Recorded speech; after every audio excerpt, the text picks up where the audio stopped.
My sister-in-law got drunk at the New Year's party and said, "I can't believe no one's told her yet." My husband went pale and dragged her outside. I was standing by the punch bowl when it happened. Everyone pretended they hadn't heard, but the music seemed quieter suddenly. My mother-in-law touched my arm and asked if I wanted more hors d'oeuvres. I shook my head. Through the window, I could see my husband's silhouette gesturing frantically at his sister. They came back inside 15 minutes later. He was smiling too wide. She wouldn't meet my eyes. That night, I couldn't sleep. I kept replaying the way his face had drained of color, the desperate speed with which he'd moved. At 4 in the morning, I opened his laptop. I'd never been the type to snoop, but something in my gut wouldn't settle. His email was already logged in. The first message I saw was from someone named Claire, sent 6 hours earlier. "Can't wait to see you tomorrow. It's been too long since we've had a whole weekend together." Tomorrow was Saturday. He'd told me he had a work conference in Denver. I scrolled down. There were hundreds of emails, years of them. Pictures of a woman with dark hair and his smile. Receipts for hotel rooms, plane tickets, jewelry I'd never seen. In one photo, she wore a necklace I recognized because I'd found the credit card charge last spring. He said it was for his mom's birthday. My hands were shaking. I opened his text messages. There was a group chat with his entire family, including his sister. The recent messages made my stomach drop.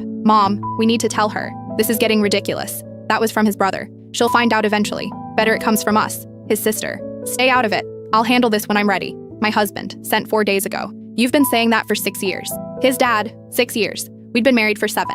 I thought about every family gathering where they'd smiled at me. Every holiday where his mother had hugged me and called me daughter. Every birthday card signed with love. They'd all known. While I'd been planning our future, they'd been watching their son live a double life. The bathroom light flicked on. My husband shuffled out, half asleep. "Babe, what are you doing up?" I closed the laptop. Looked at him standing there in the boxers I'd bought him for Christmas. The man I'd built my entire adult life around. "Who's Claire?" He froze. For just a second, I saw panic flash across his face. Then something else. Resignation, maybe. Like he'd been waiting for this moment. "Let me explain," he said quietly. "How long have you been sleeping with her?" He sat down on the edge of the bed, running his hands through his hair, a gesture I used to find endearing. "It's complicated."